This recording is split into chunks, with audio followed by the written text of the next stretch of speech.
Баршаларыңызға қайырлы күн. Бүгін өте пайдалы, дәмді болып шығатын щетка салатын дайындайтын боламыз. Ол үшін бізге сәбіз, қызылша, қырыққабат, аскөк, сарымсақ қажет. Барлығын майдалап тураймыз. Теркадан өткізетінді өткізіп аламыз.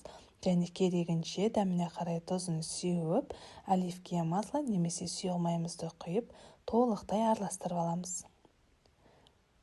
Осылайша біздің витаминге бай, өте дәмді болып шығатын салатымыз дайын. Сіздерге де дәл осылай дайындап көрулеріңізге кеңес беремін.